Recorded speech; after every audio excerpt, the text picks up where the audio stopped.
विद्यार्थी मित्रांनो, मागील 2 तासामध्ये आपण इंग्रजीमध्ये कोऑपरेटिव्ह डेव्हलपमेंट इन इंडिया या अभ्यासक्रम जो आहे या अभ्यासक्रमाचं स्वरूप आपण विचारात घेतलेलं होतं. आता मराठी माध्यमाच्या विद्यार्थ्यासाठी हा भारतातील सहकारी चळवळ आणि तिचा विकास या पेपरच्या 5व्या सेमिस्टरच्या अभ्यासक्रमाची आपण चर्चा करणार आहोत. एकूणच सहकार हा विषय अभ्यासत असताना काही उद्दिष्ट डोळ्यासमोर ठेवावे लागतात. ती म्हणजे सहकार म्हणजे नेमकं काय, सहकाराचे अर्थ काय, सहकाराचं स्वरूप कसं असतं, भारतासारख्या विकसनशील देशामध्ये सहकाराची आवश्यकता काय आहे, सहकारी संस्थांची स्थापना कोणत्या तत्वावर आधारित अशी असते, विद्यार्थ्यांना या सहकाराची आणि सहकारी चळवळीची जाणीव व्हावी आणि त्या अनुषंगानं भारतासारख्या विकसनशील देशामध्ये सहकारी चळवळीचं नेमकं महत्त्व काय आहे ते महत्त्व समजण्याच्या दृष्टिकोनातून आपण सहकार्या विषयाचा अभ्यास करत असतो. म्हणजेच भारतामध्ये सहकारी चळवळीचा अभ्यास करत असताना प्रामुख्याने वर्षानुवर्षे दारिद्र्यामध्ये जगत असलेल्या शेतकऱ्याला कर्जपुरवठ्याच्या आणि इतर ज्या गरजा आहेत त्या गरजा पूर्ण करण्याच्या दृष्टिकोनातून एकत्र येण्याची संधी जी आहे ती संधी सहकाराच्या माध्यमातून मिळत असते. आणि हा सहकार पतपुरवठ्याच्या माध्यमातून या देशामध्ये 1904 साली सुरू झाला. त्यानंतर आज मितीला या सहकारी चळवळीला सुमारे 116 वर्षाचा कालावधी लुटलेला आहे. या 116 वर्षाच्या कालावधीमध्ये सहकारानं नेमकं भारताच्या ग्रामीण आर्थिक, सामाजिक, शैक्षणिक विकासामध्ये काय भूमिका पार पाडलेली आहे ही विद्यार्थ्यांना लक्षात यावी या अनुषंगानं सहकाराचा आपण अभ्यास करीत आहोत. आता या 5व्या सेमिस्टरच्या अभ्यासक्रमाकडे जर आपण बघितलं तर आपल्याला असं दिसून येईल 5व्या सेमिस्टरमध्ये 4 टॉपिक आपल्याला अभ्यासायचे आहेत. प्रत्येक टॉपिकमध्ये 4 सब युनिट आहेत आणि हे सब युनिट अभ्यासत असताना पहिलं युनिट जे आहे ते सहकाराची प्रस्तावना, की ज्याच्यामध्ये आपल्याला सहकाराचा अर्थ, सहकाराच्या व्याख्या, सहकाराची वैशिष्ट्ये अभ्यासायची आहेत. प्रामुख्यानं असं म्हटलं जातं की सहकार हा परंपरागत स्वरूपाचा त्याचप्रमाणे निसर्गतःच अस्तित्वात असलेला संघटन प्रकार आहे. सहकार्याशिवाय विकास अशक्य आहे. सहकाराच्या माध्यमातूनच समाजाची प्रगती होत असते. सहकाराच्या वेगवेगळ्या प्रकारच्या अर्थतज्ञांनी दिलेल्या ज्या व्याख्या आहेत त्या व्याख्या विचारात घेतल्या तर आपल्याला असं दिसून येईल. C.R. फे सारखा अर्थतज्ञ असं म्हणतो, सहकार हे दुर्बलांचं संघटन आहे. सहकार हे दुर्बलांचं संघटन आहे. सामाजिक विकासासाठी दुर्बल घटकांनी एकत्र येऊन लोकशाही तत्वावर स्थापन केलेली संघटन प्रकार म्हणजे सहकार होय, अशी व्याख्या आपल्याला C.R. फेनं केलेली दिसून येते. त्याचप्रमाणे इंटरनॅशनल कोऑपरेटिव्ह अलायन्स 1995 जे 1995 मध्ये इंटरनॅशनल कोऑपरेटिव्ह अलायन्सनं जी व्याख्या केलेली आहे त्यामध्ये असं म्हटलेलं आहे, cooperation is an autonomous organisation established by common people to provide common needs of the people on the voluntary basis. म्हणजे सहकार हा असा स्वायत्त संघटन प्रकार आहे की ज्यामध्ये सर्वसामान्य लोक लोकशाही तत्वावर एकत्र आलेले असतात. सर्वसाधारणपणे आपल्याला असं म्हणता येईल की सहकार हा दुर्बल घटकांचा संघटन प्रकार आहे. 1912च्या सहकार कायद्यामध्ये, भारतातल्या सहकार कायद्यामध्ये सहकाराची व्याख्या देताना असं म्हटलेलं आहे की सहकार हा सभासदांच्या आर्थिक कल्याणासाठी अस्तित्वात आलेला संघटन प्रकार आहे. अशा प्रकारे सहकाराच्या अनेक तज्ज्ञांनी वेगवेगळ्या व्याख्या दिलेल्या आहेत. सर्वसाधारणपणे सहकाराच्या 10 ते 12 अर्थतज्ज्ञांनी वेगवेगळ्या व्याख्या दिलेल्या आहेत. त्या व्याख्या आपल्याला रीतसर सहकाराचा हा कंटेंट आपण अभ्यासताना करता येईल. यातलाच आणखी एक भाग महत्त्वाचा म्हणजे सहकाराची वैशिष्ट्ये. सहकाराच्या विविध व्याख्या विचारात घेतल्या की आपल्याला असं दिसून येतं की सहकाराची काही खास वैशिष्ट्ये आहेत. त्यामध्ये प्रामुख्याने आपल्याला असं म्हणता येईल, सहकार हा दुर्बल घटकांच्या विकासासाठी स्थापन झालेला संघटन प्रकार आहे. सहकार हा लोकशाही संघटन प्रकार आहे. सहकार हा समतेवर आधारित आहे. सहकार हे एक संघटन आहे आणि ते दुर्बल घटकांचं संघटन आहे. त्याचप्रमाणे सहकार प्रामुख्यानं आर्थिक, सामाजिक, शैक्षणिक व सांस्कृतिक विकासासाठी स्थापन झालेला संघटन प्रकार असलेला आपल्याला दिसून येईल. आणि सभासदांचं कल्याण साधणं हा सहकाराचा एक महत्त्वाचा भाग असलेला आपल्याला दिसून येईल. सहकाराचं वैशिष्ट्य विचारात घेत असताना आणखी एक भाग आपल्याला विचारात घ्यावा लागतो की वर्षानुवर्षे सर्वसामान्य दुर्बल घटकावर होणारा अन्याय सहन करण्यासाठी मध्यस्थ जे आहेत आर्थिक व्यवहारामध्ये ते मध्यस्थ नष्ट करणं, मध्यस्थांचं उच्चाटन करणं हा एक सहकाराचा महत्त्वाचा उद्देश असतो आणि सहकारामध्ये सर्व व्यक्ती समान असतात. सहकाराचा प्रामुख्यानं विकास जो झालेला आहे तो विकास दोन तत्वावर झालेला आहे. एक मर्यादित देयतेचं आणि अमर्यादित देयतेचं तत्व. आता मर्यादित अमर्यादित देयता म्हणजे काय, ती कोणत्या विशिष्ट परिस्थितीमध्ये अस्तित्वात येते आणि तिचा नेमका सहकारी संस्थेला आणि सहकारी संस्थेच्या सभासदांना काय फायदा होतो हे आपण रीतसर त्या कंटेंटमध्ये पाहणार आहोत. दुसरा भाग यातला महत्त्वाचा असा आहे की सहकाराची तत्वे. यामध्ये 1844 साली रॉसडेल प्रणेत्यांनी जी तत्व अस्तित्वात आली ती सहकाराची मूलभूत तत्व मानली जातात. परंतु आपल्या अभ्यासक्रमामध्ये आपण सहकाराची मँचेस्टर तत्वे अभ्यासणार आहोत. सहकाराच्या मँचेस्टर तत्वे ही प्रामुख्याने 1995 मध्ये आंतरराष्ट्रीय स्तरावर सहकाराला 100 वर्षे पूर्ण झाल्यामुळं ही तत्व मँचेस्टर इथल्या परिषदेमध्ये अस्तित्वात आलेली आपल्याला दिसून येतात. आता सहकाराची तत्व म्हणजे सहकारी संस्था कशा पद्धतीनं चालवायच्या याविषयीचे नियम. म्हणून असं जॉर्ज डोविडोवेस नावाचा अर्थतज्ञ असं म्हणतो,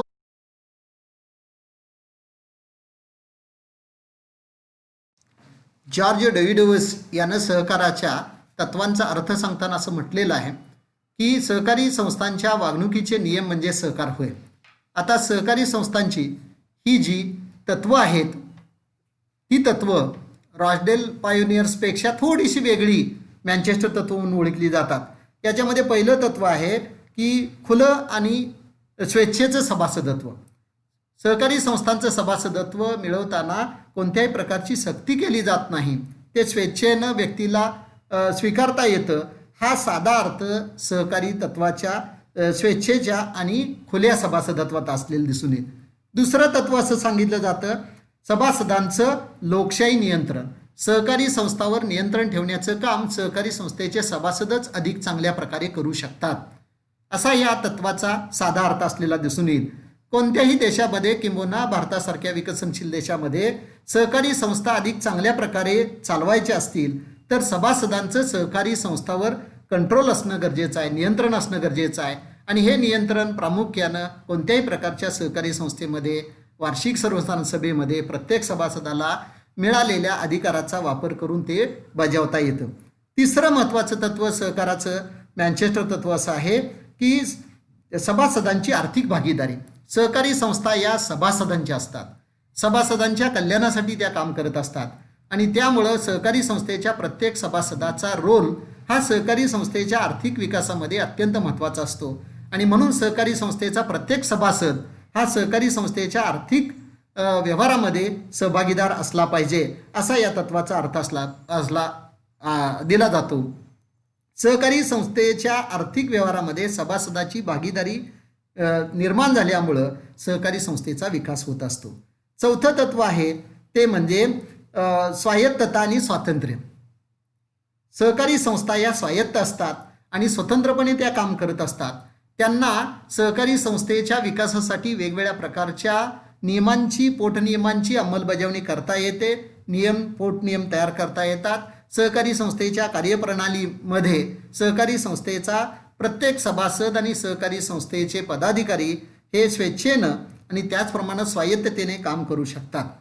पुढचं एक तत्व मँचेस्टर तत्व म्हणून ओळखलं जातं ते म्हणजे सहकार शिक्षण, प्रशिक्षण आणि माहिती. सहकारी चळवळीचा भारतासारख्या विकसनशील देशामध्ये विकास करायचा असेल तर आपल्याला सहकाराचं शिक्षण, सहकाराचं प्रशिक्षण आणि सहकारी संस्थांच्या संदर्भातली माहिती सभासदांना देणं अत्यंत गरजेचं आहे. आणि म्हणून सहकार शिक्षण, प्रशिक्षण आणि माहिती हे सहकाराचं आधुनिक काळातलं एक महत्त्वाचं तत्व मानलं जातं. कारण सहकार शिक्षणाशिवाय, सहकाराच्या प्रशिक्षणाशिवाय आणि सहकाराची माहिती संपूर्ण समाजाला मिळाल्याशिवाय सहकारी चळवळीचा विकास कोणत्याही राष्ट्रामध्ये होणं हे अशक्य असतं. पुढचं एक तत्व असं मानलं जातं सहकारांतर्गत सहकार. आंतरराष्ट्रीय सहकार संघटनेनं 1966 मध्येच या तत्वाला सहकार तत्व म्हणून मान्यता दिलेली आहे. आधुनिक काळामध्ये सहकारांतर्गत सहकार हे अत्यंत महत्त्वाचं सहकाराचं तत्व मानलं जातं. कारण सहकारी चळवळीचा विकास जर घडवून आणायचा असेल तर वेगवेगळ्या प्रकारच्या सहकारी संस्थांमध्ये परस्पर सहकार्य असणं गरजेचं आहे. आणि हे परस्पर सहकार्य जिल्हा स्तरावर, राज्य स्तरावर, राष्ट्रीय स्तरावर इतकंच नव्हे तर आंतरराष्ट्रीय पातळीवर ज्यावेळी आपण सहकारांतर्गत सहकार ह्या तत्वाचा अवलंब करू त्यावेळी खऱ्या अर्थानं जगातील सर्वच दुर्बल घटकांना सहकारी चळवळीचा आर्थिक विकासासाठी, सामाजिक विकासासाठी, शैक्षणिक विकासासाठी लाभ होऊ शकेल. शेवटचं एक सहकाराचं तत्व असं मानलं जातं ते म्हणजे सामाजिक बांधिलकी. सहकारामध्ये सामाजिक बांधिलकीच्या तत्वाला अलीकडच्या काळामध्ये अधिक महत्त्वाचं स्थान मानलं जातं. कारण सामाजिक बांधिलकी असल्याशिवाय समाजाचा विकास आपण करू शकत नाही. सहकारामध्ये दुर्बल घटक एकत्र आलेले असतात. दुर्बल घटकांचा विकास करण्याची संधी सहकारातल्या सर्वच सभासदांना आणि सहकारी संस्थेच्या कर्मचाऱ्यांना मिळत असते आणि त्यामुळे सामाजिक बांधिलकीचं तत्व सहकारामध्ये काम करणाऱ्या सर्व व्यक्तींनी पाळावं लागतं. आणि अशा प्रकारे हे तत्वाचं जर पालन केलं तर खऱ्या अर्थानं सहकारी चळवळ ही सामान्य माणसाचं कल्याण साधू शकते. अशा प्रकारे मँचेस्टरची ही जी 7 तत्व आहेत ही 7 तत्व अधिक महत्त्वाची मानली जातात आणि या तत्वावरच सहकारी संस्थांची उभारणी असलेली आपल्याला दिसून येईल. पहिल्या युनिटमधला तिसरा घटक जो आहे तो role of cooperation in rural development. ग्रामीण विकासामध्ये सहकाराची भूमिका काय. आपणा सर्वांना माहीत आहे भारत हा एक खेड्यांचा देश आहे. ग्रामीण भागामध्ये राहणाऱ्या लोकसंख्येचं प्रमाण या देशामध्ये सुमारे 70% इतकं आहे. या ग्रामीण भागामध्ये शेती आणि शेतीपूरक व्यवसायाच्या विकासामध्ये म्हणजेच ग्रामीण विकासामध्ये सहकार हा अत्यंत महत्त्वाची भूमिका बजावत असतो आणि ही त्याची भूमिका सहकाराची जी आहे ती आपल्याला यामध्ये अभ्यासायची आहे. यामध्ये प्रामुख्यानं ग्रामीण विकासामध्ये शेतीचा विकास, उद्योगधंद्याचा विकास, शेतीपूरक उद्योगांचा विकास, ग्रामीण भागातील लोकांचं उत्पन्न वाढ आणि ग्रामीण भागामध्ये बचत प्रवृत्ती वाढवणं, शेतकऱ्यांचा दृष्टिकोन हा व्यापारी बनवणं, त्याचबरोबर ग्रामीण भागामध्ये पायाभूत सुविधा निर्माण करणं, ग्रामीण भागामध्ये रोजगार वृद्धी निर्माण करणं, शेती आणि शेतीपूरक उद्योगातून उत्पादन वाढवून जास्तीत जास्त प्रमाणामध्ये निर्यात वाढवणं, या अनुषंगानं ग्रामीण विकासात सहकाराची भूमिका जी आहे ती भूमिका महत्त्वाची मानली जाते. थोडक्यात विद्यार्थी मित्रांनो, ग्रामीण भागाचा सर्वांगीण विकास हा वेगवेगळ्या प्रकारच्या सहकारी संस्थांच्या माध्यमातून होत असतो. कारण ग्रामीण भागातला महत्त्वाचा घटक शेतकरी त्याच्या शेतीच्या ज्या विविध गरजा आहेत त्यामध्ये पतपुरवठ्याच्या असतील, खरेदी विक्रीच्या असतील, पूरक उद्योगांच्या असतील, पूरक उत्पादनांच्या असतील, उत्पादनाला मागणी निर्माण करण्याचे असतील किंवा ग्रामीण भागातील लोकांना काम देण्याचं असेल, रोजगार संधी उपलब्ध करून देण्याचे असतील, या सर्व उपलब्धी हे सहकाराच्या माध्यमातून आपल्याला निर्माण करता येतात. हा सहकाराचा ग्रामीण विकासातला महत्त्वाचा भाग असलेला आपल्याला दिसून येईल. त्याच्यानंतरचा चौथा भाग जो आहे तो म्हणजे भारतातील सहकारी चळवळीचा 1991 नंतरचा विकास. वास्तविक पाहता भारतामध्ये 1904 पासून सहकारी चळवळ विकसित झालेली आहे. 1904 ते 1947 पर्यंत ब्रिटिश काळामध्ये आपण भारतातील सहकारी चळवळीचा विकास फार मोठ्या प्रमाणात करू शकलो नाही. तथापि स्वातंत्र्योत्तर काळामध्ये 1991 नंतर सहकारी चळवळीचा विकास राज्य आणि केंद्र सरकारच्या मदतीनं आपण अत्यंत चांगल्या पद्धतीनं करू शकलो. त्यामुळं भारतामधली सहकारी चळवळ ही भारतातल्या सामान्य माणसाच्या विकासामध्ये अत्यंत महत्त्वाची भूमिका बजावत आहे. तथापि 1991 नंतर आपल्या देशामध्ये किंबहुना जगभरच LPGचं वारं वाहू लागलं. जागतिकीकरण, खाजगीकरण आणि उदारीकरणाच्या काळामध्ये सहकारी चळवळीसमोर काही आव्हानं निर्माण झाली आणि मग या आव्हानाच्या काळामध्ये म्हणजे सर्वसाधारणपणे 8व्या पंचवार्षिक योजनेपासून सहकारी चळवळीचा विकास जो झालेला आहे त्याच्यामध्ये जी चॅलेंजेस आहेत आणि त्या चॅलेंजेसमध्ये सहकारी चळवळीचा 8व्या, 9व्या, 10व्या, 11व्या आणि 12व्या पंचवार्षिक योजनेमध्ये या 5 पंचवार्षिक योजनेमध्ये 1991 नंतर जो विकास झालेला आहे तो विकास आपल्याला यामध्ये अभ्यासायचा आहे. कारण हा विकास अभ्यासल्याशिवाय भारतातील सहकारी चळवळीची भूमिका जी आहे ती भूमिका आपल्याला स्पष्ट करता येत नाही. हा एकूण जो पहिला टॉपिक आहे हा पहिला टॉपिक प्रामुख्यानं आपल्याला भारतातील सहकारी चळवळीच्या माध्यमातून अधिक महत्त्वाचा असलेला आपल्याला दिसून येतो. आता हा भाग अभ्यासल्या